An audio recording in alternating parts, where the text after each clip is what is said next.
Hi, I'm Tom Donahue, your host and moderator tonight for the live Aldermanic debate right here at PEG TV. Thank you so much for tuning in. We know you're watching it on your favorite device. It might be on Comcast cable, or it might be actually watching it on your handheld device or your iPad or even your laptop computer. We're really in the modern age now with getting the word out through community access television. Rutland Region Community Television here, PEG TV, is the best in the state, one of the best in the country in my opinion. So we're glad that you're able to enjoy it and to participate tonight by viewing all the candidates that would like to become Rutland City Aldermen or re-elected to Rutland City Aldermen. And along those lines, just to let you know, we have 6 seats that will be open for 2-year terms. So there are 9 or 9 candidates, I should say, for alderman, alderwoman for the 2-year, 6 seats available. Then there actually are 2 1-year seats, and both those candidates are with us tonight too. So there's 2 seats and 2 folks running, and those will be 1-year seats. So you're actually going to be selecting 8 aldermen for the board on March, and this will give you an opportunity to learn a little bit about each candidate and hear their stance on some very important issues. Just a quick bit of homework before we get started, because I don't like to save the important things to the end, the thank yous. And I do want to, right up front, thank Tom Leopold, the executive director here at PEG TV, along with Chelsea Tice, Sarah Nadler, Jim Boughton, Rich Elnicki, who's the program director tonight, and Nancy Donahue, and a sponsor as well, which is a partner in this, the Rutland Herald. So with that, I want to thank that team, the A-team, that's helping to produce this event tonight. And then I want to welcome all of our candidates. So they're all here tonight to speak to you, and we're going to turn it right over to them and get started. What we're going to do is sort of draw names out of this little box right here, just to say who goes first. That way it can be somewhat random throughout the evening and fair. So the first person, and we're going to start with opening remarks, and then we'll go into some questions, and then we'll have some. Ironically, the first name that I drew starts at the beginning of the alphabet. Alex Adams. Oh, of course. So my name is Alex Adams. I grew up in Rutland. My family moved up here when I was 4 years old. I lived here through high school, left after graduation, and couldn't find anywhere that sort of had that feel to me that was what I was looking for. So I came back. 2018, and things were a bit different than the way I found them in 2007. So I've just been very interested in sort of reinvigorating what we have in this community, and to do so, I think it's going to be a full effort on all fronts, really. We have a lot of trouble ahead of us, and I think we can do it. Alex, thank you. So, Larry Copley. Well, thank you, Tom. Thank you, PEG TV, for having us here this evening. Always great to be here. My name is Larry Copley. I'm running for a 1-year term on the Board of Aldermen. I have spent the past 10 years in the legislature and want to continue to serve my community as best I can.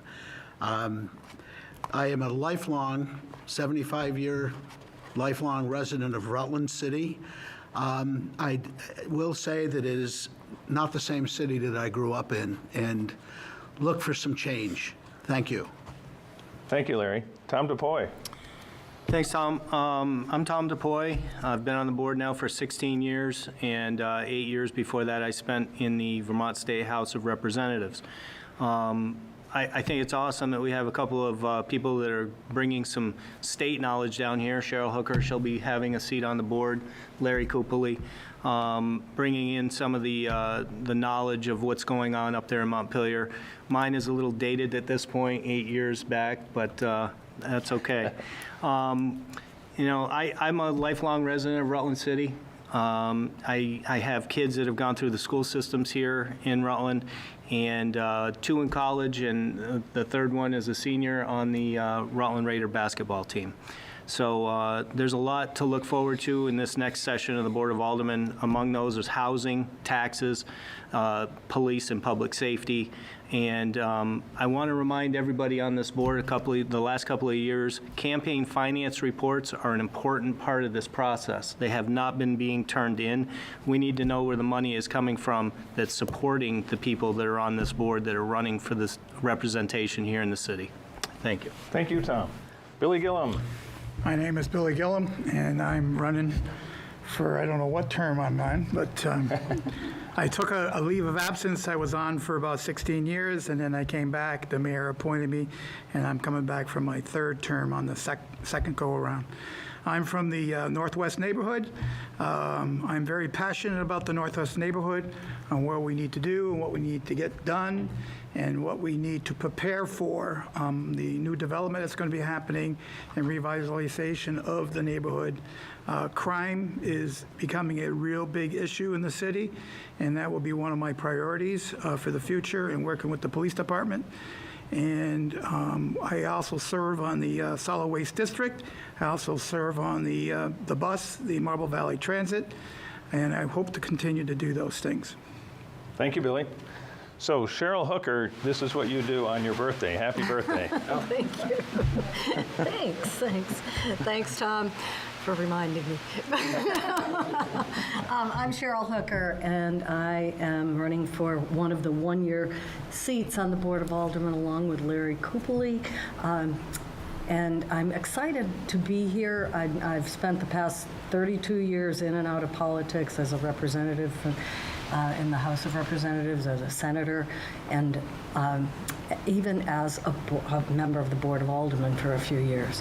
And I'm excited to be back here in Rutland because I would want to see Rutland, with all of its faults and failings, being the place that people want to come to raise their families. My husband George and I have raised our 4 children here.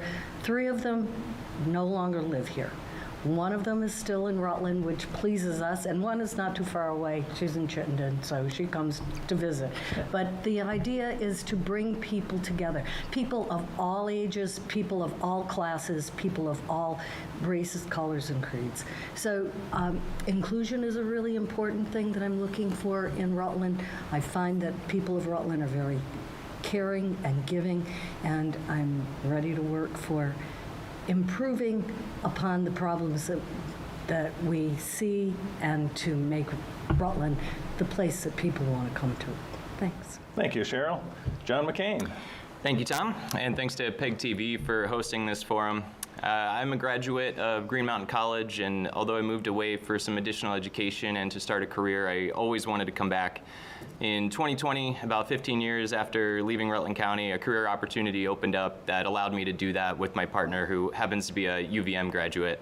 We were able to buy a house on Lincoln Avenue, which allows us to walk downtown and enjoy some of the aspects of this city that we particularly enjoy and love.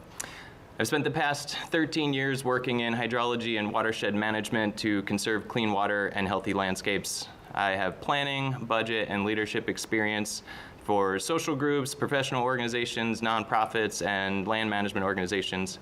And I look forward to bringing my experience in planning, collaboration, and environmental issues to the board. And I'd just like to finish by encouraging everyone that's watching to make a plan to vote, whether that's voting early in person at the clerk's office, going with a mail-in ballot, or showing up in person on town meeting day on March 7th. Thanks. Thank you, John. Kiana McClure. Hello, thank you, Tom. Hi, everybody watching tonight. My name is Kiana McClure. I am the youngest candidate running this year at 23 years old. I like to say I'm a lifelong Rutland City resident. I like to say I'm a Rutland Hospital class of 1999 and Rutland High School class of 2017. I am running to be on the board because I feel there is a lack of representation of young voices in the community, especially those in the under 35 to under 40 crowd. I look forward to being a voice and a representative for young people in Rutland City who want to build their lives here, either being from out of state and out of town, or from being here and want to stay. So thank you. Thank you, Kiana. Carrie Savage. Thank you, Tom, and happy birthday, Cheryl, and thank you, everybody, PEG TV, for hosting us tonight. My name is Carrie Savage. I am a seventh-generation Vermonter, and I've got deep roots in Rutland City with my grandparents having both Brooks Garage and Merritt Paint and Wallpaper downtown. I grew up running between my grandparents' businesses in downtown Rutland. And I was elected in 2019 to the Board of Aldermen, although I'd been talking about it for a long time. I think I started talking to Larry about it when we were at MSJ back in 2017. But I had a wonderful 2 years on the Board of Aldermen where we have worked very united as a board, and we've done some amazing things together, like bringing a TIF district to the ballot this coming March, which please everybody vote early, get down to town meeting day, vote on town meeting day. We need to pass our TIF. And we've got a lot of work ahead of us that we've started, and I really look forward, and I hope that you will, I hope that I will get to continue. So thank you. Thank you, Carrie. So that was an excellent series of introductions. I thank you all. Now, for the next portion, we're going to start with some questions, and there is a 2-minute clock there that you'll see, and it's going to count down, and there is, I think, a little red light that's going to go off there on the top. We're getting real fancy here at PEG TV now with the technology, and I do ask you to try to keep it within that window, just because each round is going to be, as you know, 18 minutes, just at 2 minutes each. So randomly, and so far it's not working out very well. Larry Coopoli. Thank you, Tom. So the first question is, drug use and crime have been a growing concern in Rutland. As alderman, how will you help the city address this issue? You know, that's a tough question. There's a lot of disagreement that I hear, and believe me, it's on everyone's mind that I speak with or get phone calls. We cannot blame the police for not doing their job. They're working hard. They're diligent in their work. We cannot blame the courts for the release, pick, release, charge, release. A lot of this has come out of the legislature with different bills that have been put forth. I think that as a board member, I think I would certainly, first of all, really help the police department controlling what they can. I also certainly encourage the courts to stand up and stop the catch and release issues, because we see the same people committing the same crimes. Mostly, I can't say for sure, but it appears that most of them are drug-related. Thefts. We were talking earlier about catalytic converters being stolen, cut-off cars all over the city. That's big money. And some of it, of course, brings drugs. I mean, it's drug money. I have an issue, frankly, with the hotel issue that the hotels have been, that's a very difficult issue. The people staying there, most of them really need housing. They need to be housed. There's a percentage of those people who are dealing drugs, stealing from our merchants, has to be taken care of. I don't know as an alderman how I can personally do it, or the alderman board can do it, but we have to bring that to the attention to voters. Thank you, Larry. Tom DePoy. Thanks, Tom. In my opening, I mentioned that one of the biggest things that we're going to be facing as a board in the next couple of years is the police department and public safety. And right now, this city should have in the neighborhood of 39 to 40 police officers, sworn officers, to protect this city. And we're down to 27 right now. It fluctuates, 26, 27, 28. Brian Kilcullen police in trying to get his police department, our police department, on track to do the things that are necessary to keep us safe in this city. Larry brought up the problems with the hotels, and it is a problem, and it's because we have 24-hour, round-the-clock police protection here in this city that we get that kind of housing to go on here. And it's maybe not fair at this point, especially since we're down 12, 13 officers. The shifts are getting longer at the police department. We have a $7 million budget, and each year, the last few years, they've actually given money back to the taxpayers because they haven't spent it. We budget for 36, 37, 38 officers, and the expenditure's not there. So what happens in their overtime budget is that goes up, and there's a lot of overtime that's being used. I don't know if you've noticed, but there are not a lot of police officers out there right now doing speed control on our streets. You see people on Main Street, South Main, and with the pedestrian issues on South Main, that's a big problem too, because now people are pushing the speed limits to 50, 60 miles an hour in our neighborhoods, and that just can't happen.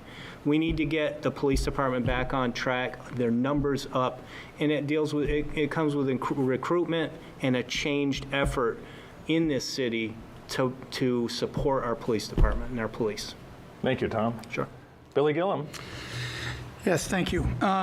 Yes, I come from a neighborhood on the northwest neighborhood where we're having some real serious issues with crime, theft, break-ins, murders, things like that. And it's not the police fault.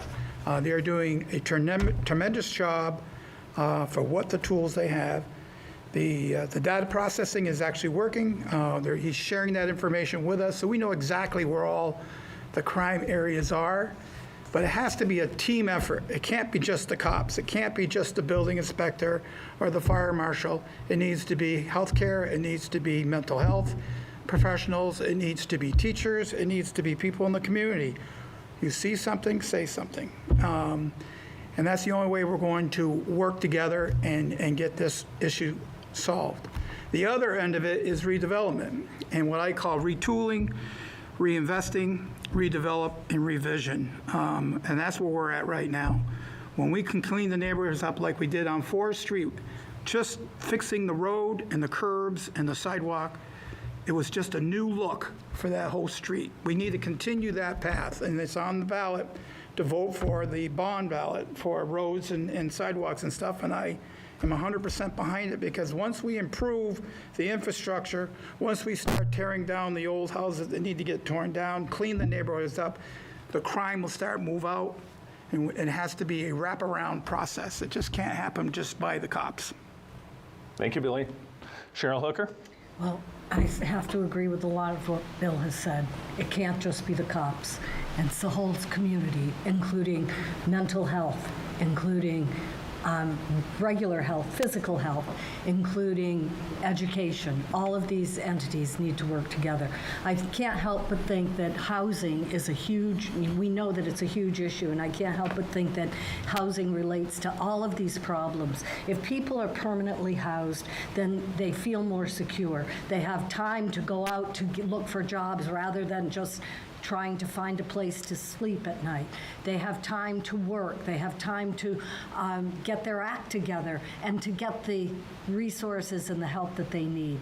Housing is, we call it housing first. We've heard about that for years, and I think that that's one of the things that we have to focus on. And I'm glad to know that the city is talking about doing some programs that will help landlords to rehab some of these houses that we have. A few years ago, as a member of the Economic Development Committee at the state level, we were down here looking at the abandoned homes that we have in Rutland City.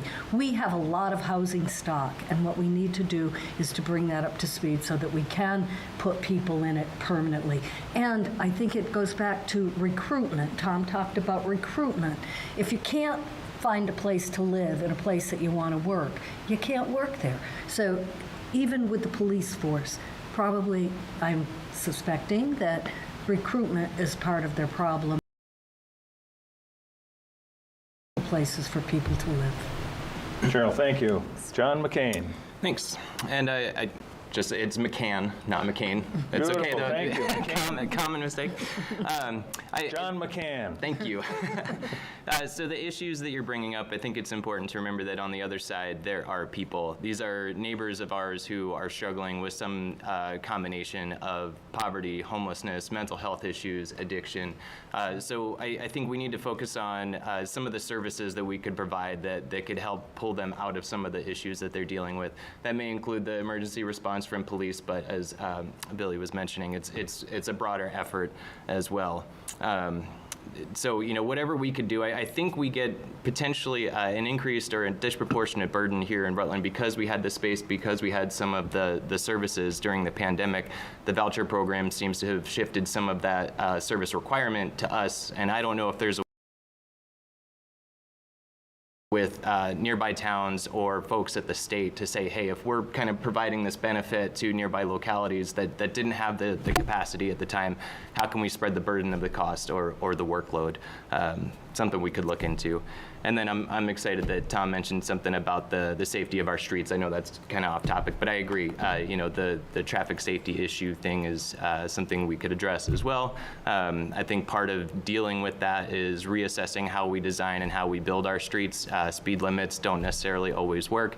Putting it on our police to make sure people are obeying those speed limits doesn't always work. So if we think about how our streets are designed moving forward, we can include infrastructure that slows people down so then our police aren't the ones who have to force people to drive a little slower. Thanks. Thank you, John. Kiana. Thank you, Tom. So when brought forth the subject of crime, the first thing that comes to mind,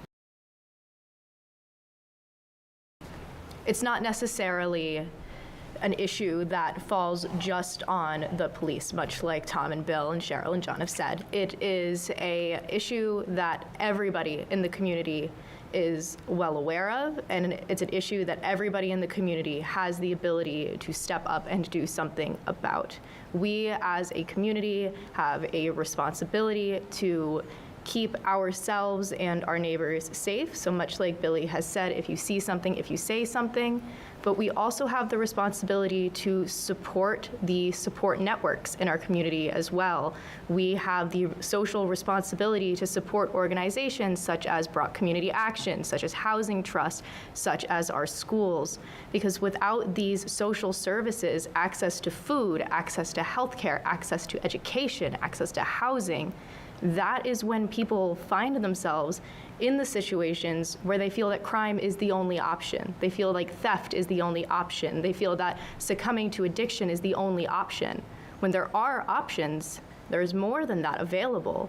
But we need to make sure that as a community, as a city, and as a board, we are supporting those support networks. Thank you. Kiana, thank you. Carrie Savage. Thank you. I think there are two sides of the drug problem. I think there are the drug trafficking, the people that are selling drugs, bringing the drugs into the community, and then people that have an addiction problem might be a whole nother side of the coin, because it's something that can touch someone of any economic faction, whether they're housed or not housed. So I think supporting those support services, making sure that we are there helping the people that are providing the mental health services, the people that are providing the services for people who have addiction problems, and then supporting our police department who, are short-staffed, who are overworked, who are trying their best to work with a system that when they do apprehend someone for a crime, that they're not always, that person might be committing a crime again within a month or weeks, or, and so we need to make sure that we're supporting the people that are doing the work and then trying to come up with some supports for whether we go to the court system and ask if there's, a way we can, do a 3 strikes program, but we need to be both sensitive and creative in the way that we're looking at this topic that's very complex, difficult. So, thank you. Thank you, Carrie. Absolutely. Alex Adams. Yeah, I see a lot of desperation. I see police desperate to do what they went into their line of work. The police don't want to be picking up individuals who are committing a crime 3 days after they committed the same crime. And the people committing those crimes don't want to be committing those crimes repeatedly. We're talking about crime and drug use, but I think really we're talking about mental health and addiction issues. And there's two sides to that coin as well. I think that we do need to provide those support systems to individuals. And I think we need to give them the opportunity. People deserve a second chance. They deserve a third chance, but they don't deserve 10. I think we need to be tougher on that end of things. Together as a community to provide pathways to success for the individuals who are working through that second and third chance. We need to give the job opportunity to somebody who doesn't fit the background or the image that we're typically inclined to offer that position to. And when we get hit on the chin, we need to be willing to put it out there again, because as much as I think a lot of individuals view that population of those afflicted by addiction and mental health issues as our greatest vulnerability, I think if we can turn that into an asset and just capture even a fraction of those people, that we could start to have a problem be more of a solution. Thank you, Alex. Okay, so we're going on to our second question, and the random drawing actually worked this time. So John McCann, you get to start this time. So the question is, economic development has slowed in Rutland City, and as an alderman, how would you create the conditions that will spur investment, jobs, and growth? That is a good question. Thank you. I wish I had all the power as an individual person on a board to make that happen. I think we're pretty lucky this year to have two things on the ballot for us to consider. One is the local option tax, and one is the TIF district.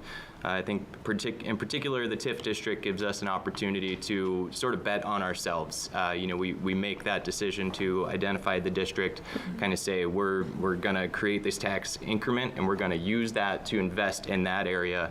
Potentially taking some money out of a general fund type thing for a little while, but in the long term, hoping to increase the value of that property, increase the economic activity in that district, and ultimately have a greater tax base and tax revenue at the end of it. But something else I'd like to see, is really supporting and encouraging small business entrepreneurship.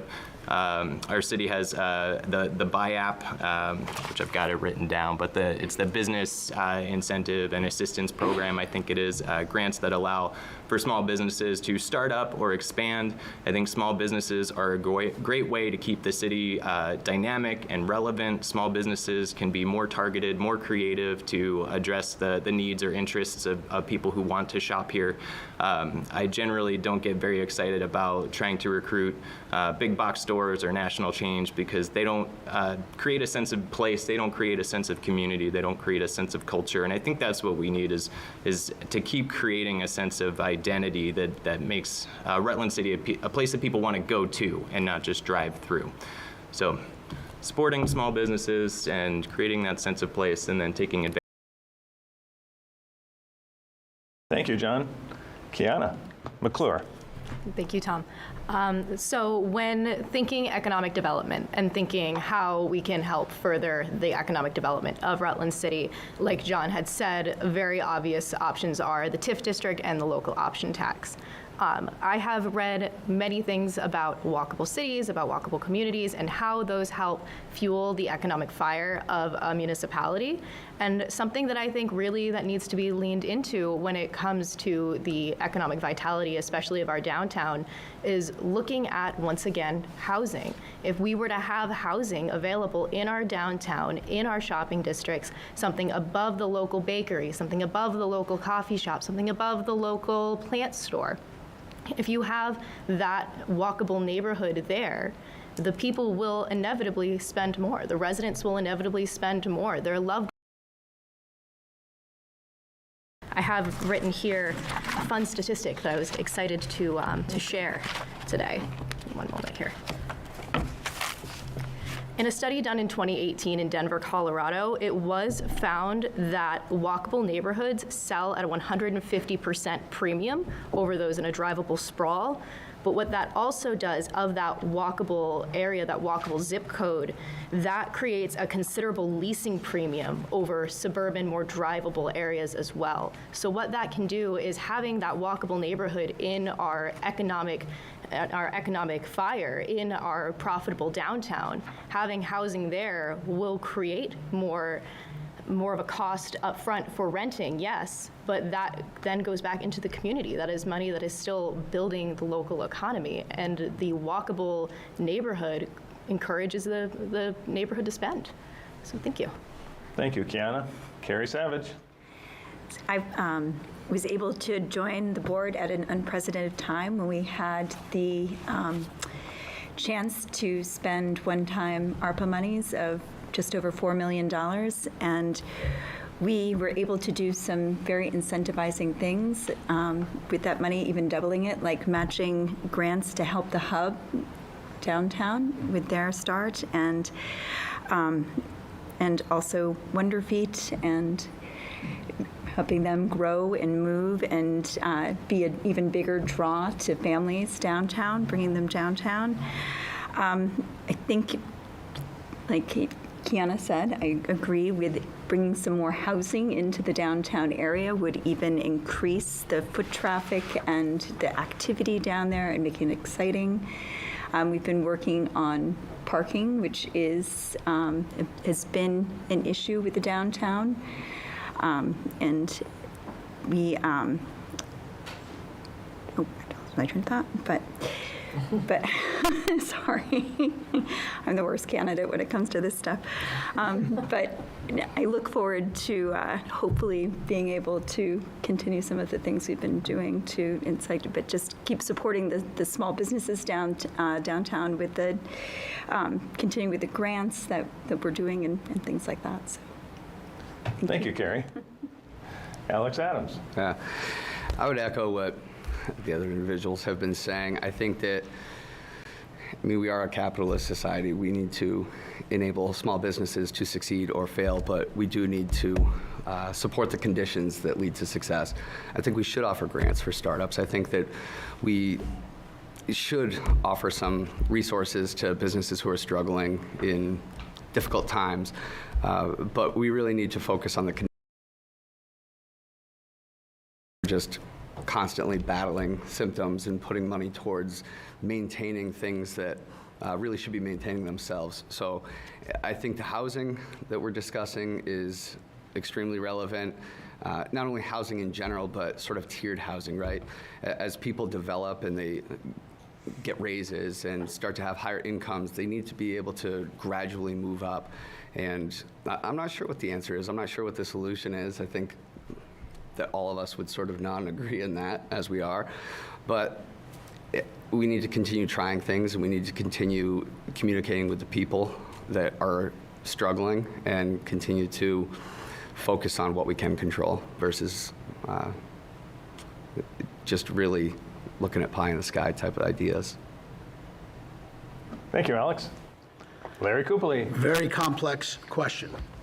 There are few answers. Rutland City was the #2 city in the state of Vermont. Population over 17,000. What happened? What happened? We lost our downtown. We can't support, we've lost 2 malls, one on Woodstock Avenue and of most recent Diamond Run Mall. I'm excited about the TIF district that we're talking about. Revitalizing downtown.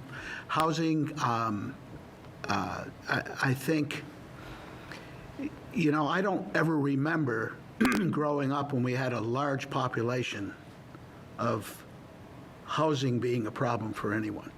I think some of the issues of housing being turned into bed and breakfast, B&Bs, some landlords just taking their apartments and whatever, good apartments, off the market for fear of damages and costly repairs, et cetera. So it's really, really difficult to, and it is a difficult question, I think, and certainly is going to take a long time to solve the issues of economic growth in our city. And that's a very honest answer. We have tools that we're using to do that. We have some wonderful people who are investing in our cities, downtown, doing good things, trying to make it work. And let's hope that that continues and that these programs with the TIF program or whatever, which goes to the legislature, let's hope that that gets a clean bill of health. Larry, thank you very much. Thank you. Tom DePoy. Thanks, Tom. You know, Gordon Dricillo and I, Gordon from the Herald, the monies that we grant out for startups. And the buy-up has been a great program over the last few years. The problem with it is that a lot of those businesses that have gotten $5,000, $6,000, $7,000 in grants from the city we haven't gotten a real good report from those businesses as we go forward as to whether they're still in business. There's several that are not in business anymore that we've granted to. I'd like to get, as a board, a report on those buy-ups much more than we do now. We really don't get much of a follow-up.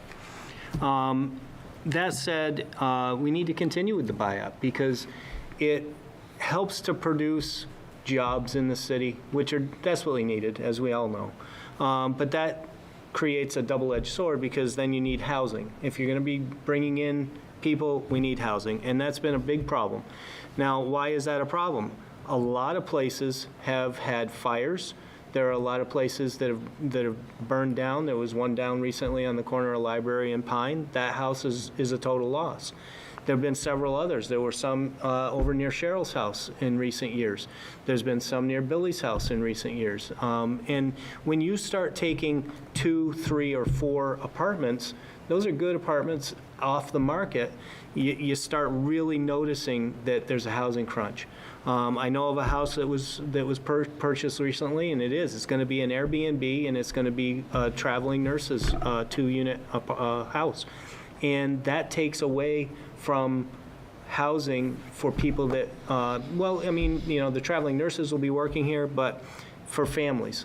And these are in good neighborhoods that these houses are coming off the market or just not even there anymore. So one thing that I think we need to really take a close look at is the Rite Aid building, also the I call it the Grand Union gas station, and then the gas station over on 4 and 7. Those are 3 premier spots in the city of Rutland where I think that businesses should go in. And maybe this bandstand that we're building with the ARPA money that was previously mentioned might help to get somebody into those spots. Tom, thank you. Thank you. Billy Gillum. This is right up my alley. I happen to be in the right spot at the right time. This is Rutland's moment right now. Things are about to come off the table and start to go to work and start putting things in action. I'm the chair of Public Works. I'm on the Solid Waste District Board. I'm on the Marble Valley Transit. I'm on the Intermunicipal, chair of the Intermunicipal Committee. All those key positions I'm in are going to be crucial the next 2 years. First of all, transportation. We are doing a great job on transportation. We're doing a good job with the city, cleaning up the streets, cleaning up the sidewalks. We have a partnership with the Marble Valley Transit and with Killington, and we're moving employees up and down the mountain. That's working really well. I'm also on the TIF Task Force Committee. We are going to do a lot of good things there without putting any new pressure on the existing taxpayers. How the TIF bond works, when the new development comes in, they pay the TIF bond out without raising taxes. That is a great tool for us. And we can clean up the neighborhoods like Linda Lee Fashions on State Street. That whole section could be cleaned up. That could be added in the district. A hotel downtown. The Center Street plumbing that needs to get fixed. The water and sewer infrastructure needs to get done. Bike path infrastructure needs to get done to connect the neighborhoods with downtown. And the bike path to connect the neighborhoods into the recreation facility that we just purchased, which was a great deal for our kids and our adults to use. Things are really happening. Rutland's moment is right now.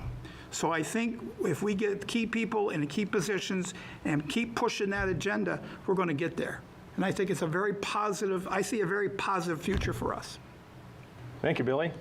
Cheryl Hooker. Thanks. Once again, I want Rutland to be the place that people want to come to raise their families and to live out their lives. And Larry, speaking of, the reduction in population, we have a rather aging demographic in this area.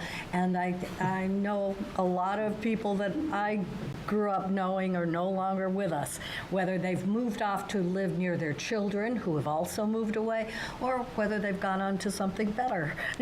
So there's a function of the life cycle that I think is also part of the problem that Rutland is having. But Billy's right. Rutland's moment is now, and if we could clean up a lot of the burned out houses that we have still standing in the city so that those lots would be available for other construction. If we could make sure that those houses those apartments, those units that have come offline because whether the landlords have given up on renting or they are no longer suitable for habitation, if we could see that those come back online, we could help the problem. Again, we keep going back to housing. It's a huge part of the economic growth in this city. We need to make sure that the organizations that are out there trying to recruit businesses for Rutland are doing their job, that they're going out and they're scouring the areas. Check and see what other communities are doing. How can we make things better here?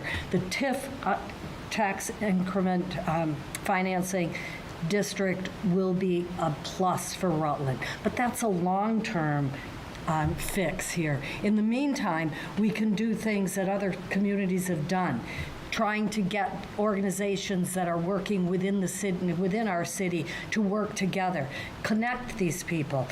We could do pop-ups, and let people who have home cottage industries use areas downtown so that they can sell their wares. We could do festivals, lots of things like the Whoopie Pie Festival to bring people together to build community. So you start building community, people will take more interest, more pride in the area. I'm really pleased at the number of new businesses that Rutland has seen. Vermont is a state built on small businesses, and Rutland is certainly benefiting from the businesses that have decided to set up shop here, and I'm hoping that that can continue. To start the next question, and that is Cheryl Hooker. I could just talk. No, that's okay. Keeping it random, so, luck of the draw. All right. So the next question is, absentee owners have been buying property as apartment rentals and investments and as Airbnbs. As Alderman, would you propose any measures to assure rental property upkeep or limit neighborhood Airbnbs? Yes, I would. And one of the things that I would want to make sure is that our inspectors, home inspectors, are going in and checking these apartments that are being brought online.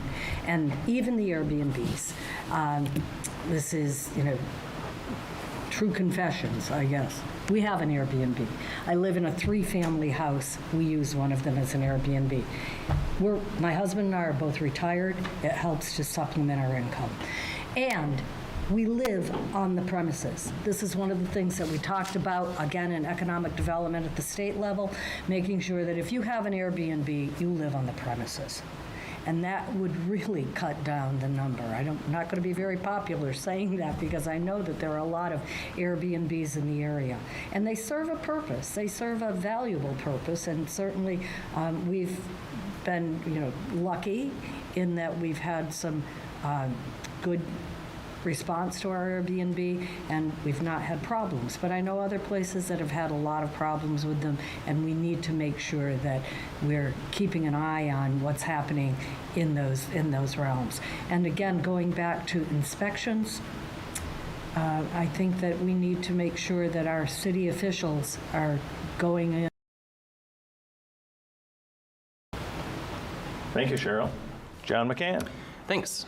Yeah, it's a difficult question on the one hand because the folks who own these apartments or own these buildings that they're using as vacation rentals, that's their property, and trying to figure out how they need to manage it to benefit the city is a difficult discussion to have. But obviously we do have a housing crunch, and doing something to address that would be great. The idea of short-term rentals or Airbnbs is not new. It's not unique to us. There are other communities that are dealing with the same thing. Cheryl mentioned in her response to the last question that looking to other communities to see how they've addressed the sorts of issues that we have in the past, and using that as a stepping stone is probably a great place to start. Looking for those communities who had their low and mid-income residents priced out because people were snapping up homes, renting them for hundreds and hundreds of dollars per night. They're 1 month a year sort of thing. Finding out how other cities, other towns have done that to address their housing issues. We can start there rather than reinventing the wheel. In terms of the concept of apartment upkeep, I know of one example very close to my house where folks had a bad experience with some renters, and they've got an entire second unit that when those renters were out, they said, we never want to do it again. So half their house is left vacant, and I struggle seeing it because I think, somebody could be living there. A coworker of mine is looking for a place to rent, and I asked them, hey, this is an educated person with a full-time job. Would you consider it? And they said, well, maybe we would, but at this point now we've got a new furnace that we would need to install, and it just doesn't make sense for us to be able to do that. So maybe coming up with a program that allows folks who have a place that they could potentially rent to make sure that it is of a high enough quality that they can put it at market rate, higher than, middle ground for folks that are looking for housing. I think that might help create some space in the housing crunch as well. Thank you, John. Kiana McClure. Thank you, Tom. So when the subject of Airbnbs comes up, I find myself a little sensitive. Very recently, within the last year and a half or so, I was actually displaced out of an apartment because the building was bought and sold, and I had one of the most aesthetically pleasing units, so I was evicted so the unit could be put on Airbnb and used as a vacation rental. Had I have not known a friend of mine with an available rental property that just happened to have a tenant moving in about a week, I would have had to move back in with my parents. I'm very lucky that my parents live in the area. If my parents didn't live in the area, I would be homeless. I would have been made homeless by an Airbnb. So it's definitely a subject that hits a sore spot for me. But I don't want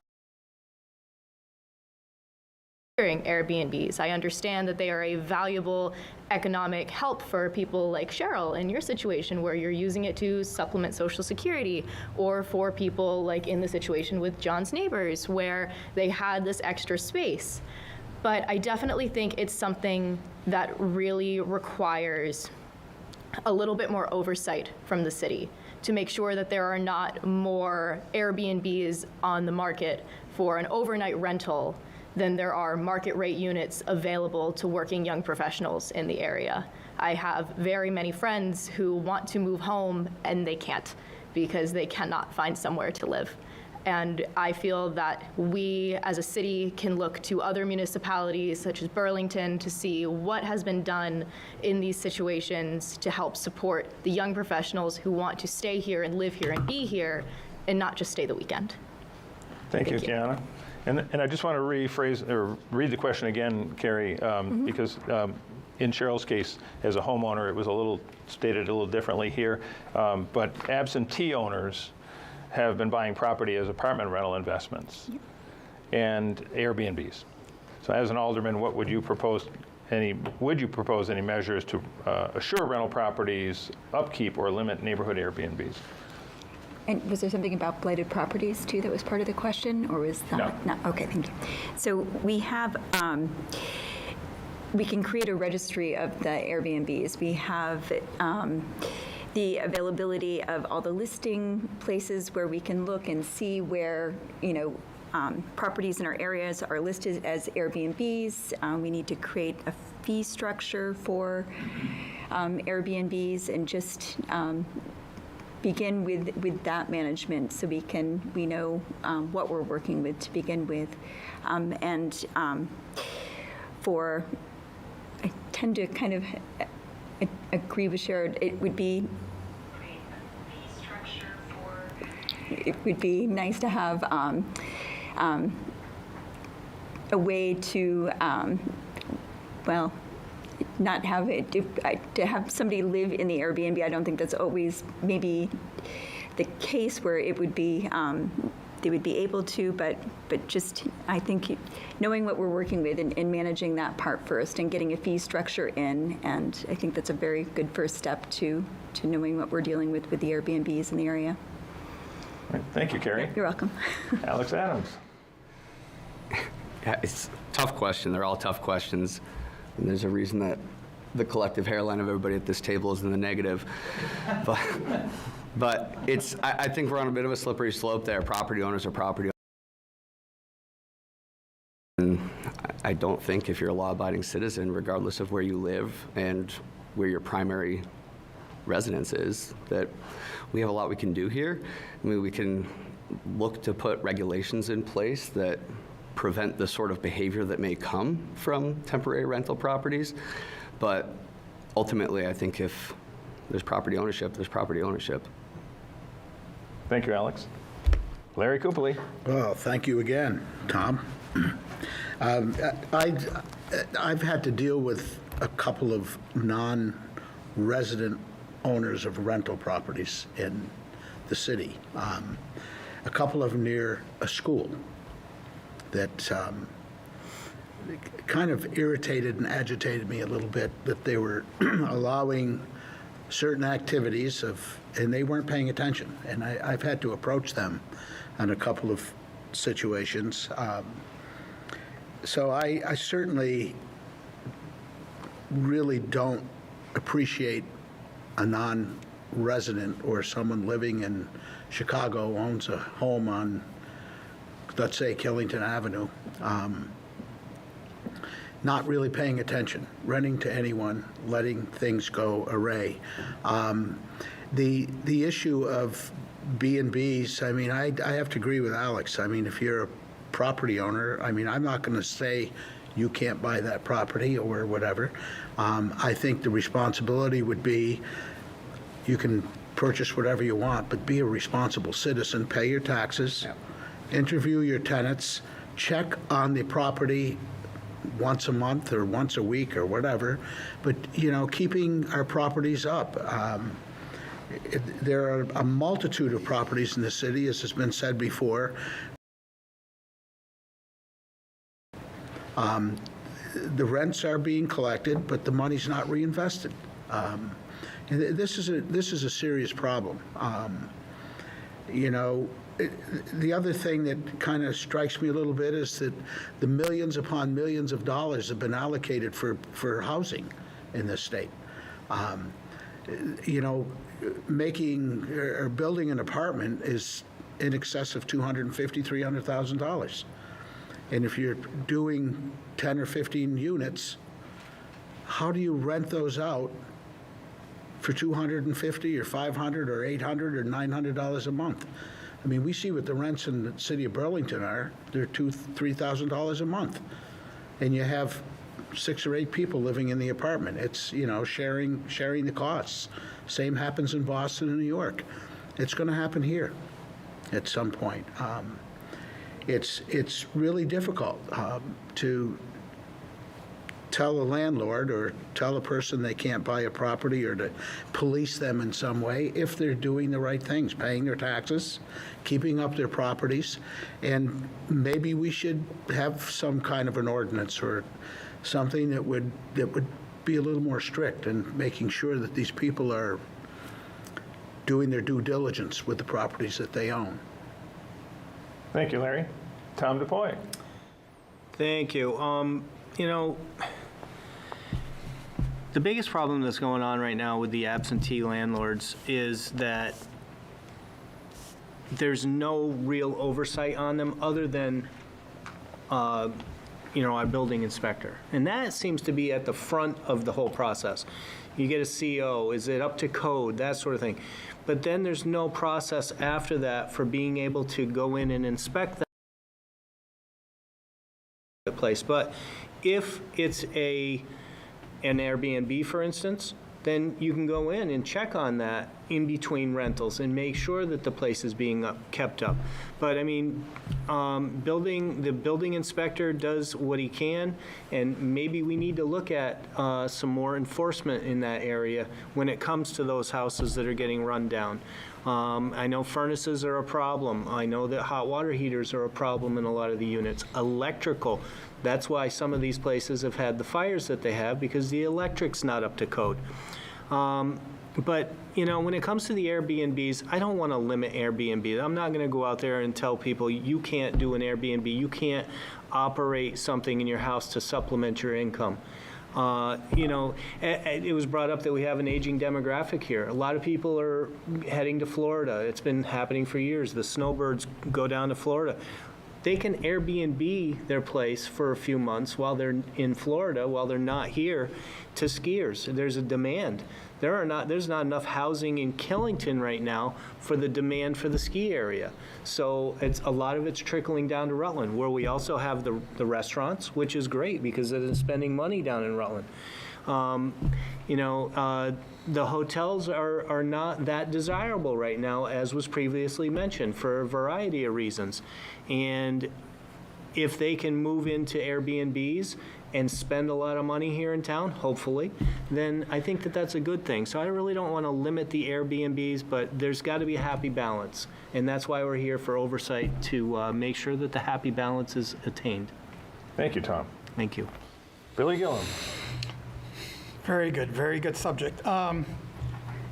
Let's not bite the hand that feeds us. Be careful what we do. Balance. Don't forget, these B&Bs are paying the meals and rooms tax, which we get 1% and the state gets their 7%.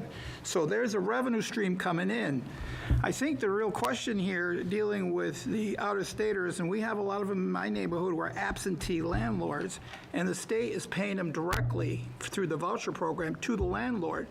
So the characters who are living in these facilities don't have any pride or ability to take care of the properties. And I think we have a very strong building department, because in the last 5 weeks, we've closed down 4 houses in my neighborhood. We went after them, closed them down because they were not up to standard, they weren't up to code, they didn't have the health, they had health issues with them. So the system does work. The key thing is the neighbors need to be involved. The neighbors need to say something. The inspectors will not know what to do until something is filed. And what happened on Baxter Street and what's happening on Cleveland Avenue, the neighbors are getting involved. They see behavior. It's a behavior issue is what the problems are in the neighborhoods. So if we see something is going bad, report it. It goes to the cops keep going back, it goes on the database. All of a sudden, there's a red button there. We know we have a problem in that unit. All the forces go in there. The building inspector, the health inspector, the fire marshal, and state officials all go in there, and we deal with the problem. We shut that Baxter Street problem down. So the system is there. I think we need to have balance, but it's also our community, and we need to be involved, not just the cops and the health inspector and the fire marshal and everybody else. So I think the system is working really well. It's just we got to be attentive. Thank you, Billy. Already on to the next question. I randomly drew the name, Billy Gillum. So, Billy, Bookends. Charter Article 1 on the city ballot proposes a local option sales tax. Do you support this new tax? Yes or no, and why? Absolutely, positively, yes. Matter of fact, I voted for it to put on the ballot. You know, some people think, oh my God, he's a conservative. Why is he voting for taxes? Well, let me tell you why. I'm a property paying taxpayer. I'm paying a huge amount in property taxes for 2 units, okay? We can't go after the homeowner anymore. That whole place where we grab money to help support the city, help support the schools, we can't go after that anymore. We got to cap it. We can't go after the taxpayer anymore. The sales tax coming in is 1%, okay? That is coming not just from the city taxpayers, that's coming from the tourists who come through here, People who go to Walmart, who are traveling in their motorhomes, they pay the sales tax there. We have other towns throughout the county come in and pay that sales tax, so that is shared among other taxpayers to bring that in. Also, they'll go into the capital fund, so we don't have to do any more bonding for buildings, to repair buildings, to put new heating systems in, because every time we do bonding, that goes to tax rate. Well, this will come from the Meals and Rooms tax. We can spread that cost among other people. I think this is a wonderful idea. Everybody around Rutland Town, all the way around us, is paying the 1%. When you go to Walmart, or excuse me, when you go to a Home Depot, or you go to the Green Mountain Plaza, you're paying the 1%. So I don't think that's hard, and everybody pays that, not the rich or the poor or the middle class. Everybody pays that through the product cost. So if you go in and buy you would get a hammer in the store, you're paying 1%. Okay, so everybody has a piece of that, and it's not hitting the homeowner anymore. Thank you, Billy. Cheryl Hooker.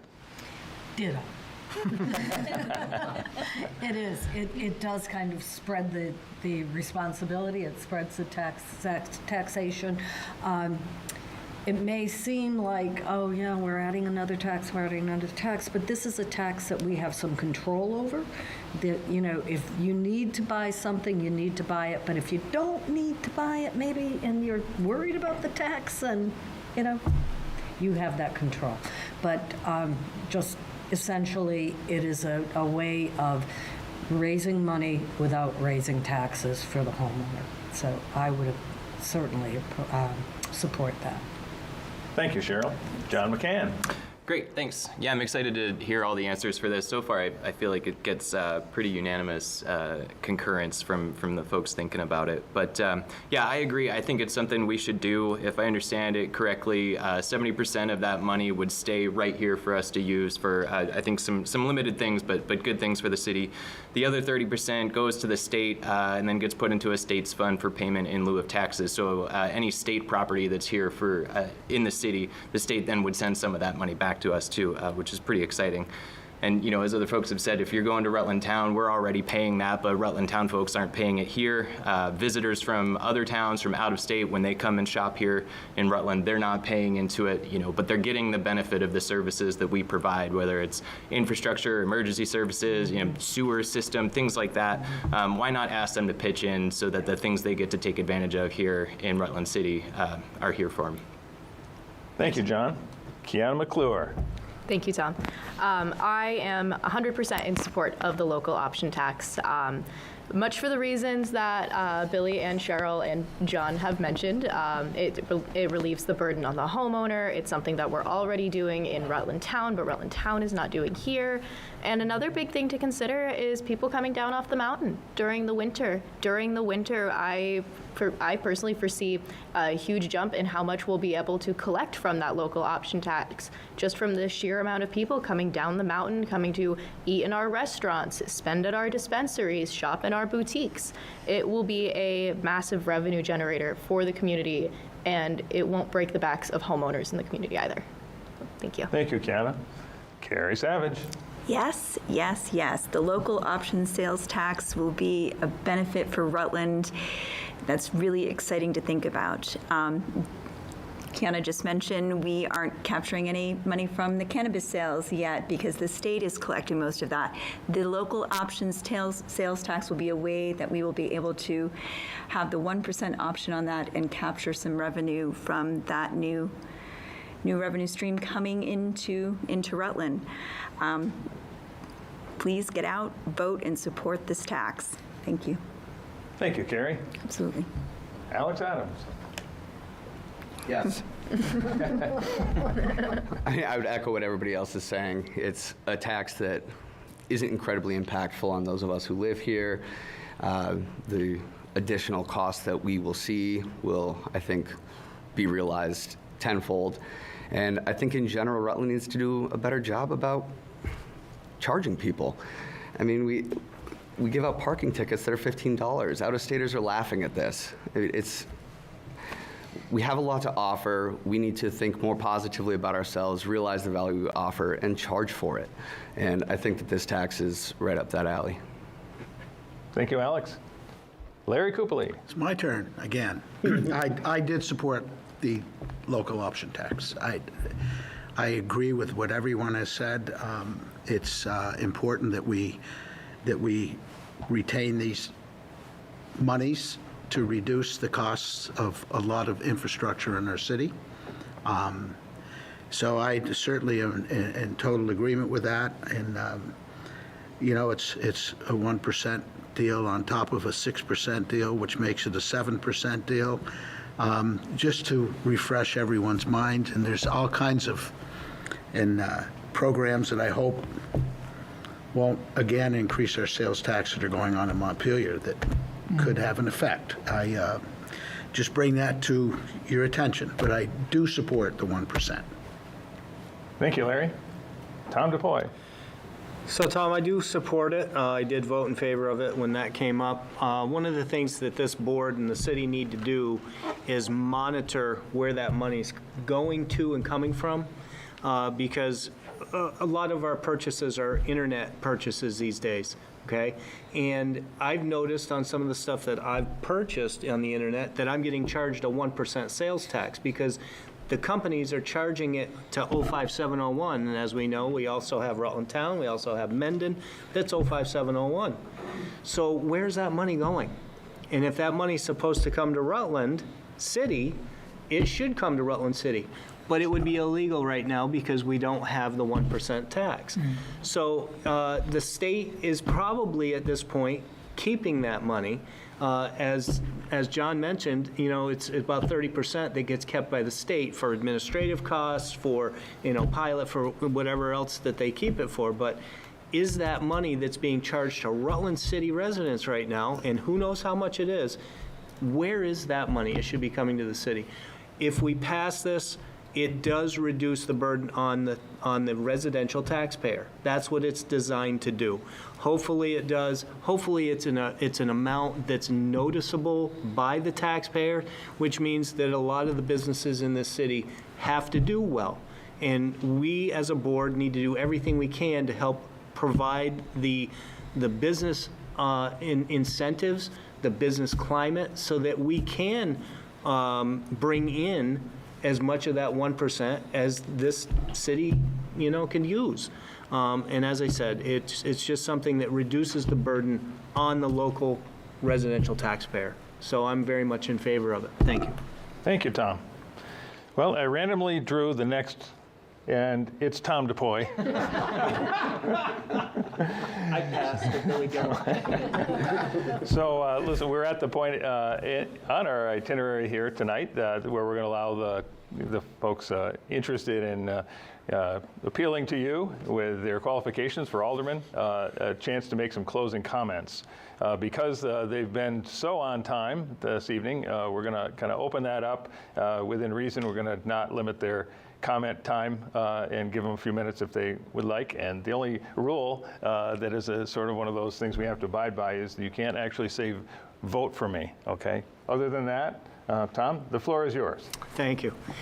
So, there are people that are on this panel right now that have been in politics for many years, okay? Cheryl Hooker, Tom DePoy, Billy Gillen, Larry Copley, there's some newcomers here. Carrie Savage has been on for a few years now. The thing about this is I don't really want to talk that much about what I've done, because what I've done isn't relevant to this election. People out there want to know what we're going to do going forward. And going forward, the issues that we've been touching on tonight are housing, they're taxes, it's police and public safety. What are we going to do about those issues as we go forward? Well, I'm the vice chair of the Public Safety Committee. If I'm fortunate enough to be appointed to the vice chair of Public Safety again, I'm going to work very closely, as I have with Chief Kilcullen over the years, to try to provide an atmosphere in this city where we can recruit people. There are a lot of former police officers out there that are not policing in their communities, both in this state and nationally, that I think that we could recruit back out of retirement and give them a great place to live if maybe some skiers, there's a lot of people from maybe New York City or Boston or Hartford, Connecticut, that might like to come to a ski area and live only 20 minutes from the mountain. Our summers are, there's no place on earth I'd rather be in the summer than in Vermont. And there's a lot of people that feel that way. Maybe some police officers would also feel that way. But we have to reduce the tax burden, and that starts with ideas like the sales tax, the 1% on the sales tax.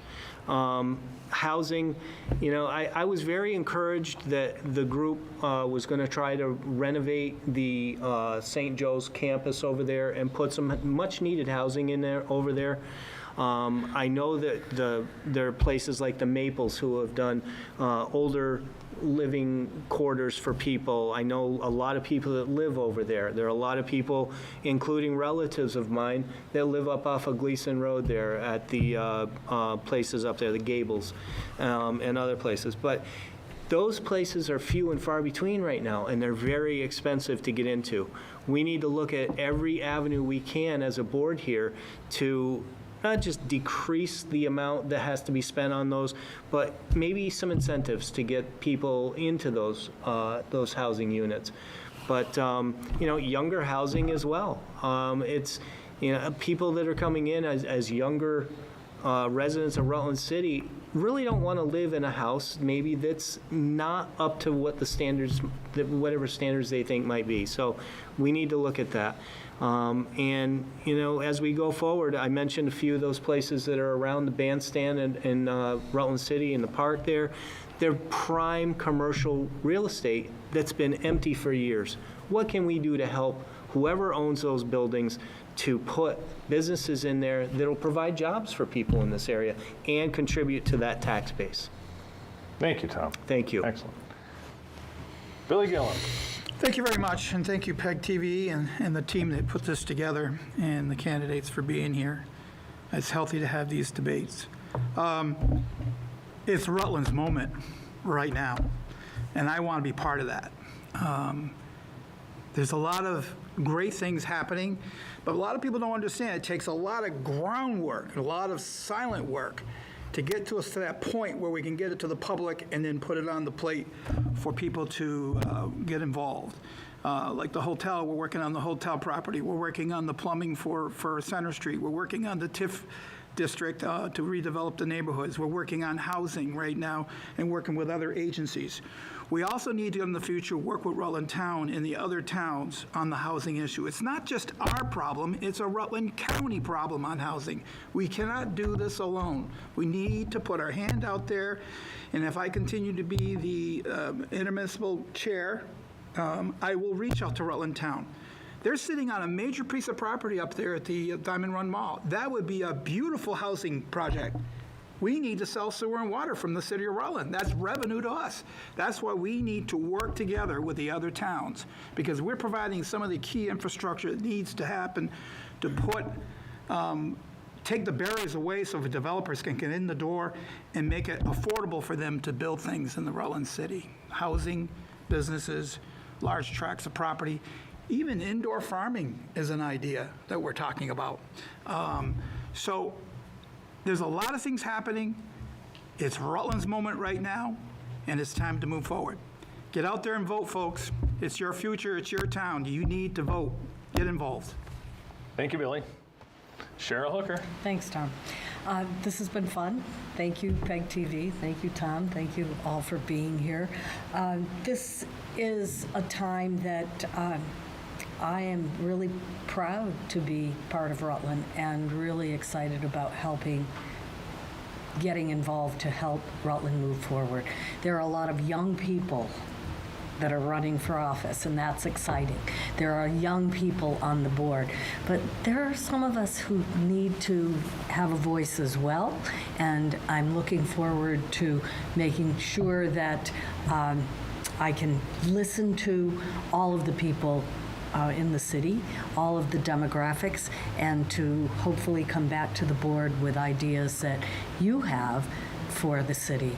I'd love to see more transparency, where the population knows what's going on. I'm excited to hear about some of the stuff that I'm hearing about for the first time, and I know that Bill said, things have to be ready before you put them on the plate, but it's always good to keep those lines of communication open.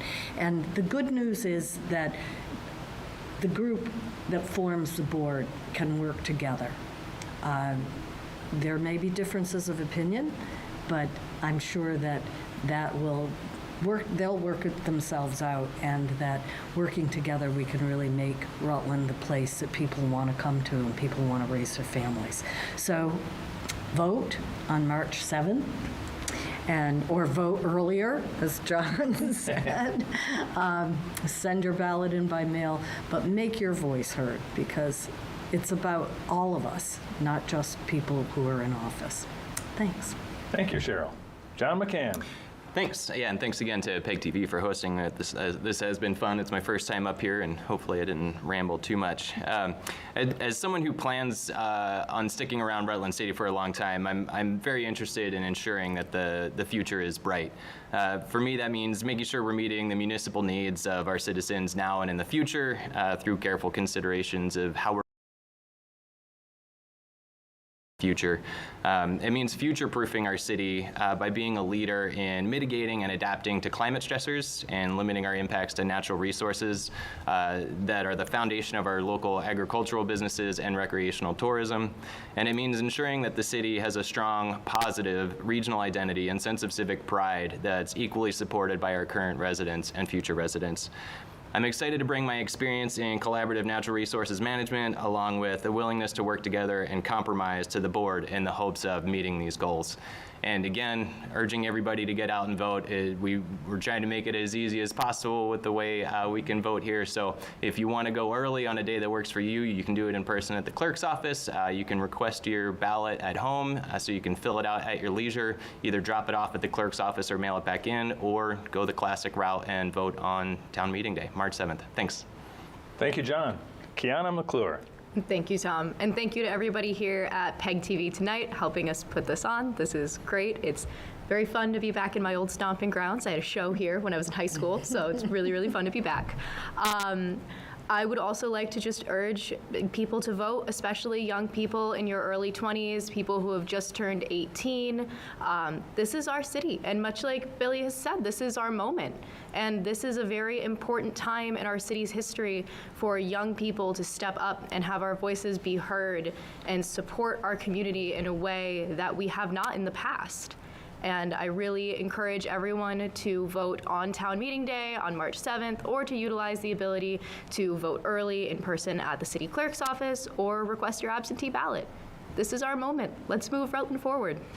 Thank you. Thank you, Kiana. Carrie Savage. Yep. Thank you, Tom, and thank you to PEG TV and the partners for allowing us to have this forum tonight with these wonderful guests. Stuff tonight.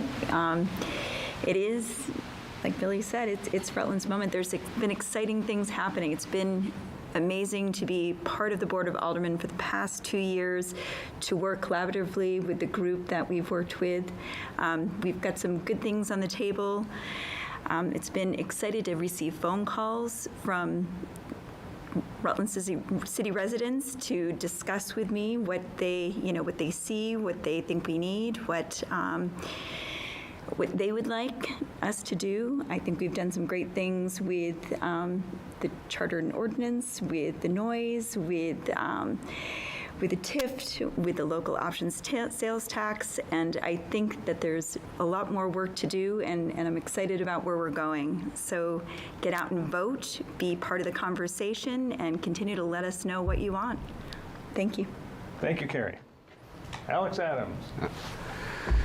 Yeah, I grew up here. I grew up in Rutland, and I came back because I love Rutland. I went to middle school, intermediate school, preschool here, high school, and I came back to the area because I want to be part of its future success. And I mentioned during my opening statement that when I moved back to the area, it wasn't the same Rutland that I grew up in, and that's okay. It is what it is.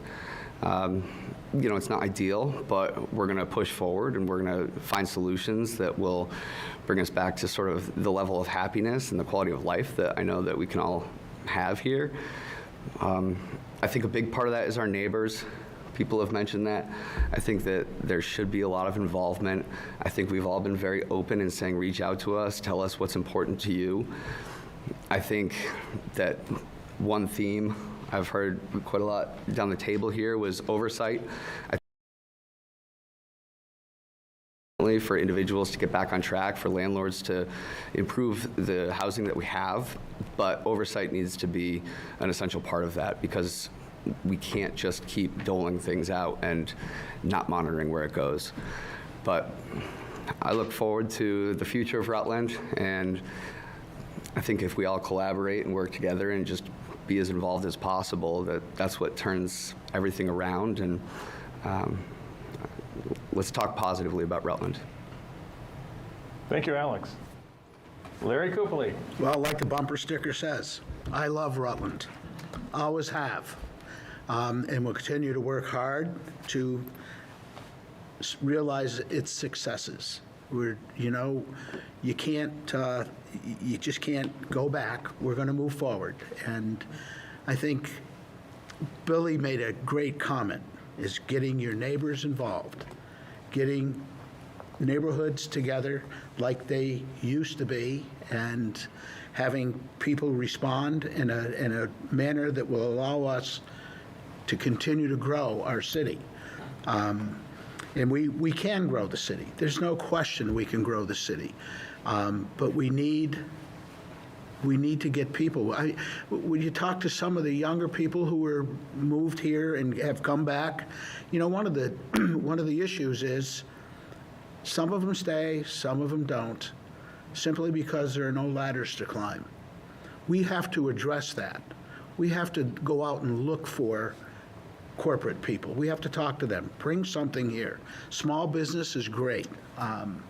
The cracker factory. I mean, there's all kinds of little things that can be done to enhance our city, to bring in business, and to create to anyone and everyone. We have great lakes. Tom indicated our summers. We've got Lake Champlain, we've got Lake Bomazine, Lake Dunmore, Lake St. Cat. We have some great reasons for people to come here, stay here, work here, raise their families. It's, opportunities. It's nice. I mean, I could never leave here. As much as people have said, what are you still doing here? I'm here. And I'm going to stay here, and, I got my 35 signatures at my family dinner. So, these are real things. I mean, I have children that are teaching, our nieces, nephews, and a child that's teaching in the Rutland school system. It's a great place to be. So let's move it forward with a positive attitude. And thank all of you for your comments tonight. They're great and they're effective. And we'll just make it work. And thank PEG TV. Thank you, Tom. Thank you, Larry.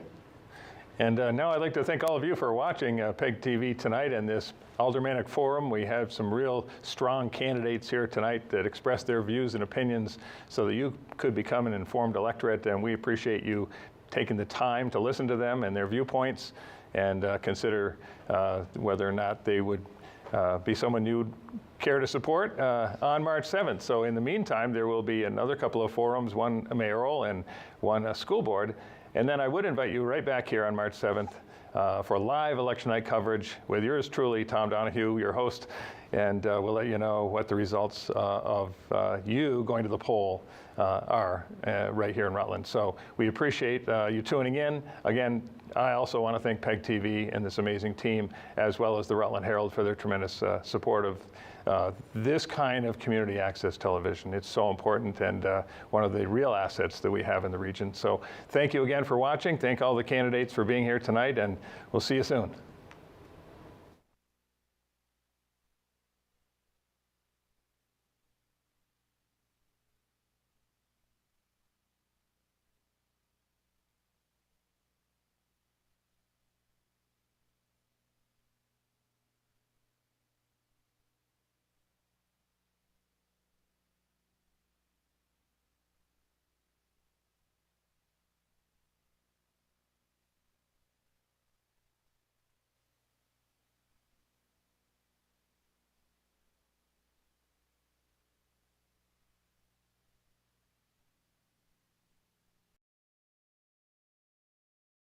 I enjoy a tender pass by the boss.